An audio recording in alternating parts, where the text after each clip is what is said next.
Eccoci insieme come ogni venerdì, supportati dallo CGIL del Veneto, per affrontare temi molto importanti e soprattutto di grande attualità e interesse per pensionati e pensionandi, chi andrà un domani in pensione. Allora, ci avviciniamo all'approvazione definitiva, almeno deve avvenire come tale, della legge di bilancio, la legge finanziaria, quindi vedremo se ci sono delle novità che possono interessare ovviamente i pensionati, le categorie. C'era anche l'articolo ieri che ci sono ampliato il numero delle categorie che in qualche modo avrebbero diritto a un anticipo pensionistico. Insomma, cercheremo di capire cosa ne pensa il sindacato e poi parleremo della contrattazione, a questo riguardo un po' della contrattazione sociale, con il nostro esperto Gino Ferraresso, ben ritornato qui con noi. Grazie. Che è del Dipartimento Contrattazione Sociale Territoriale dello CGIL del Veneto. Buongiorno a tutti. Ben arrivato. Allora, arduo compito di spiegare ai nostri telespettatori, con parole semplici, ve lo promettiamo, che cos'è la contrattazione sociale, e facciamo anche il punto della situazione, partendo un po' da qualche tempo addietro ad arrivare fino adesso. Poi nella seconda parte della trasmissione andremo alla situazione attuale.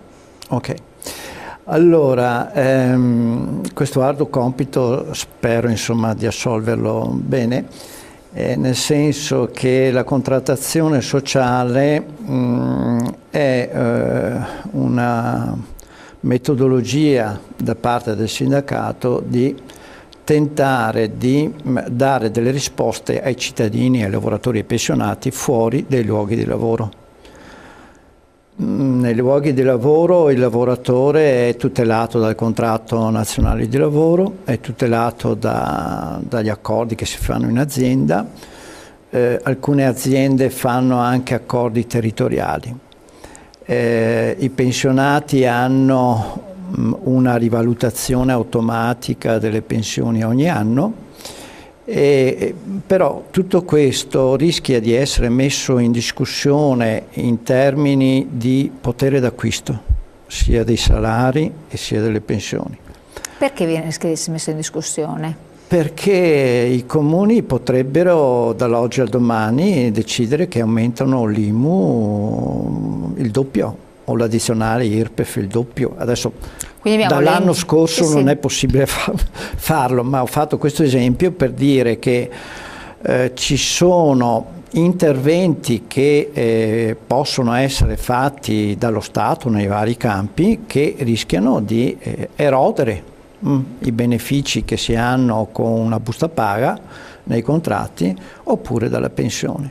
Noi tentiamo di incidere su queste cose qua, e cioè noi tentiamo, con il confronto con i comuni, piuttosto che nella sanità, piuttosto che con le aziende pubbliche, di salvaguardare questo potere d'acquisto dei cittadini, ma anche, non è solo una questione diciamo di soldi, anche se è importante in un periodo come questo, ma anche di tutelare i cittadini, i lavoratori pensionati sotto l'aspetto dei diritti.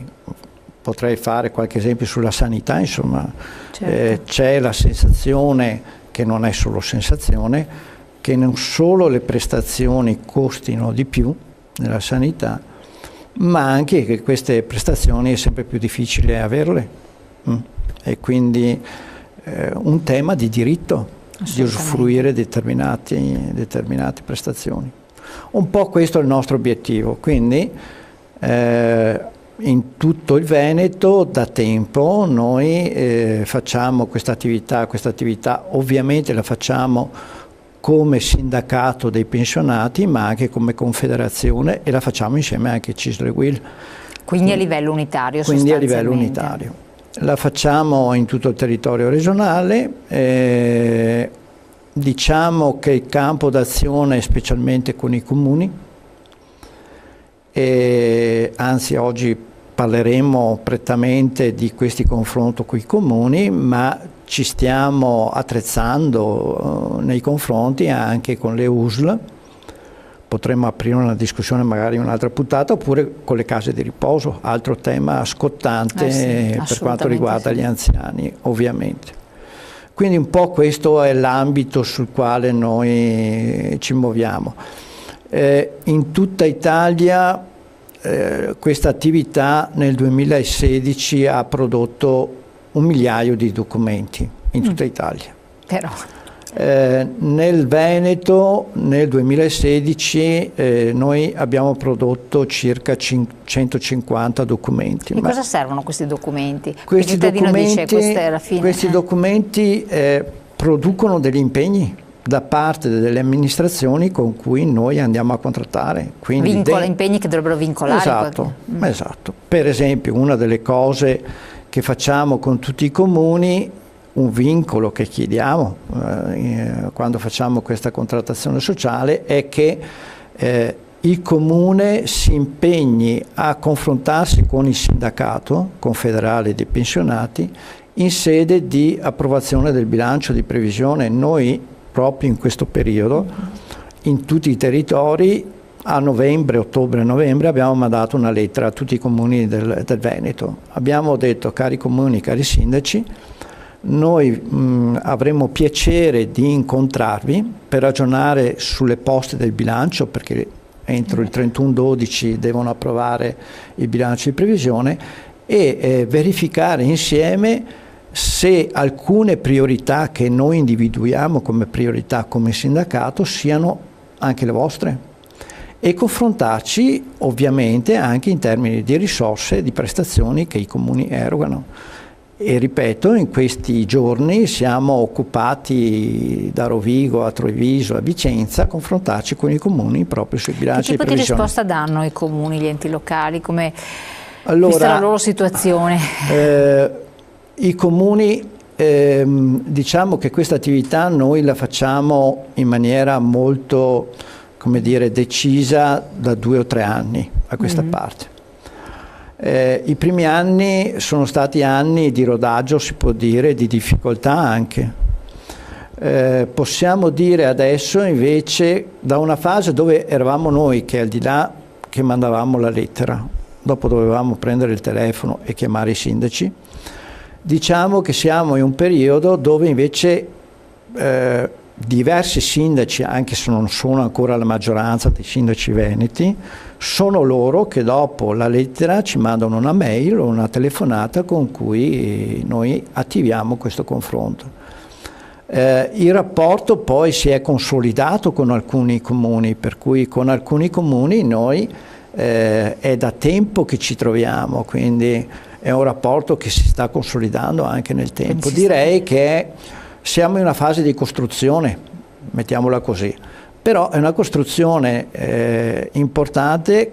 Per esempio ho dato un numero che è quello di 150 documenti fatti nel 2016, i documenti fatti nel 2014 erano 120, quindi ne abbiamo prodotti una trentina in più, e a settembre di quest'anno eravamo quasi a pari, diciamo, dell'anno scorso, quindi vuol dire che stiamo, come dire, ripeto, consolidando questa pratica. Perfetto. Un attimo solo chiedo alla regia se mi metti in onda il messaggio. Questo è il secondo, dopo vediamo quello di prima. Detto che il sistema americano non mi piace, se vogliono far pagare i servizi quale sanità, giustizia, eccetera, devono togliere le tasse a cui tali servizi attingevano prima. Poi vediamo l'altro messaggio che era arrivato anche prima, che non ho letto. Lo Stato di diritto ormai è cessato, sanità inaccessibile, scuole e università obsolete, giustizia costosa ed eterna, pensioni inesistenti. Dove vogliamo arrivare? Allora, ho detto all'inizio che sicuramente siamo in una fase di restringimento delle risorse. Che da un po' di tempo che in realtà siamo in questa tragica fase. Sì, diciamo che ormai è quasi una decina d'anni che stiamo... il ruolo del sindacato, anche con la contrattazione sociale, è quello di difendere quello che si ha, perché quello che si ha sono cose preziose.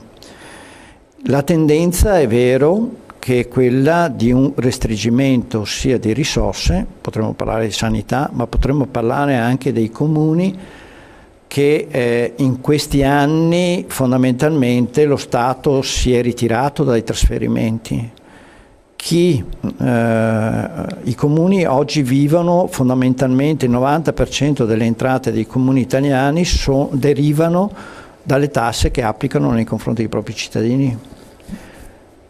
Per questo è necessario e noi riteniamo utile questo confronto con i comuni, perché questo ci permette in qualche maniera di non arrivare a che ci siano difformità di trattamento tra i cittadini, perché poi ogni comune applica le proprie tasse e naturalmente in base alle tasse eroga determinate prestazioni. Diciamo che il nostro obiettivo, uno dei nostri obiettivi con questa contrattazione sociale è quello di tentare di creare uniformità sia nella tassazione e sia anche ovviamente nella quantità, qualità delle prestazioni che vengono erogate. Ecco, però di fatto, e questo viene sempre lamentato un po' dai cittadini, per i pensionati in modo particolare è sempre più difficile accedere poi a una sanità, e l'accesso alla sanità anche a livello di prevenzione si è ridotto notevolmente proprio per questo problema. Anche si parlava di ritoccare i super ticket, no? Sì. Però poi nulla di fatto, perché i conti dello Stato quelli sono. I soldi sulla sanità sono fermi a livello nazionale e anche a livello regionale, diciamo che sono stabili da 2 o 3 anni con una piccola compressione. Il problema che abbiamo è che abbiamo una popolazione sempre più vecchia e naturalmente la vecchiaia porta delle cronicità e quindi dei costi molto più pesanti rispetto al passato, e questo è un primo dato. Il secondo dato, che però io vorrei che non buttassimo via, insomma, che mettessimo in discussione il sistema sanitario che abbiamo in Italia, perché con tutte le difficoltà che ci sono comunque è uno dei sistemi al mondo migliori sotto l'aspetto della spesa, benefici, costi-benefici, e sia sotto l'aspetto delle prestazioni. Se qualsiasi cittadino, anzi sicuramente quelli che ci ascoltano hanno qualche parente o qualche figlio che magari è all'estero, e sa benissimo che all'estero in molti paesi la sanità costa, e costa molto, molto di più di quello che noi abbiamo in Italia. È vero che però, ripeto, come dicono i cittadini, che siamo in una fase di tentativo di messa in discussione della sanità. Attenzione però che rispetto a questo tentativo non ci sia l'idea che fondamentalmente mi diano le tasse a me che mi pago la sanità. No? Questo non è un'idea, questo è molto diffuso. Attenzione perché basta un piccolo intervento e ti mangi fuori, insomma, le tasse di un anno poi alla fine. Quindi noi abbiamo questa fortuna di avere un sistema sanitario universale per i cittadini, gratuito, l'ospedale è gratuito, e quindi teniamoci allo stretto, difendiamolo, rilanciamo le prestazioni, perché effettivamente c'è questo tentativo di ridimensionarle, però guai se si mettesse in discussione l'impianto pubblico, ecco. Assolutamente. Nell'ambito di questa contrattazione che comunque voi avete aperto anche in passato con il governo, in virtù del fatto che stiamo andando verso, anzi siamo in campagna elettorale, ormai possiamo dirlo tranquillamente, quindi si sono aperti diversi versanti. Avete qualche margine? Avete fatto anche delle richieste ben precise? Auspicate in qualche cosa? Perché la trattativa precedente aveva ottenuto ben poco, poi ne parleremo nella seconda parte della trasmissione. Che cosa c'è cosa vuole in pentola? Col confronto del governo adesso vedremo alla fine la legge della stabilità come uscirà. Noi, al di là dei provvedimenti sulle pensioni, no? Sui quali noi abbiamo un giudizio critico, abbiamo fatto anche delle manifestazioni il 2 dicembre come CGIL, perché pensiamo che si poteva e si doveva fare di più. Un altro tema a noi caro, e su questo abbiamo ribadito la nostra idea, E questo dei ticket, in particolare abbiamo chiesto che venga abolito il super ticket che c'è non in tutte le regioni ma in quasi tutte le regioni, e poi applicato in maniera diversa, perché questa poi è l'assurdità, che noi abbiamo una sanità che è molto diversa dal Veneto, piuttosto che la Lombardia, piuttosto che l'Emilia, piuttosto che la Basilicata, perché poi le risorse che vengono messe a disposizione sono diverse e utilizzate in maniera diversa. Forse sarebbe utile che le prestazioni essenziali in tutto il Paese fossero veramente garantite a tutti i cittadini in maniera uguale. Non è così, e quindi c'è la necessità da un lato di abolire questo super ticket, che insomma è una spesa ovviamente a carico dei cittadini e in particolare dopo ricade sulle fasce più deboli. L'altra cosa è garantire a tutti i cittadini che vengono applicati i livelli essenziali di prestazione, che in pratica sono i livelli gratuiti che la sanità offre, che ripeto in tutto il Paese non è proprio così. Che non è uguale dappertutto. No, c'è un monitoraggio da parte del Ministero e purtroppo non è così. Come è messo il Veneto? Il Veneto ha peggiorato negli ultimi anni, mettiamola così.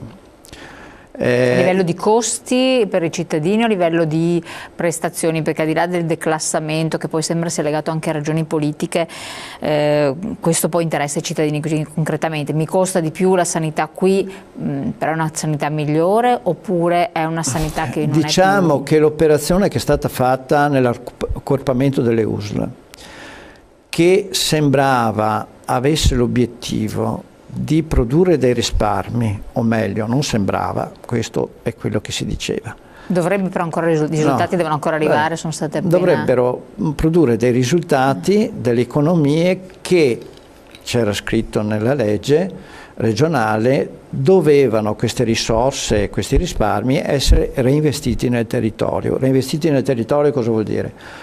Più servizi nel territorio, più apertura dei medici di base, più posti di lungodegenza, più attività domiciliare. Questo non sta succedendo, anzi i segnali che noi abbiamo è di un arretramento in alcuni territori.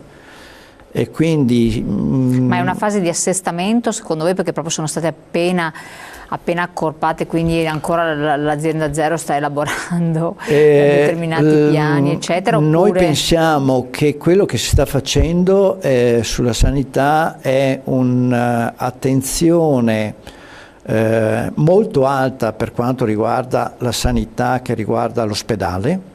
Grandi discussioni se abbiamo un ospedale in più, un ospedale in meno, un reparto in più, un reparto in meno, un posto letto in più, un posto letto in meno, e non abbiamo invece una discussione su quei servizi che ho detto prima. E quindi anche sull'ospedale di territorio e quindi tutte quelle che sono le strutture intermedie che diventano fondamentali. Esatto. E poi abbiamo capito anche delle case di riposo come servizi cittadini, e lì si apre un altro versante. Allora ritorniamo su questi temi, lo facciamo dopo la pubblicità e quindi continuate a restare con noi.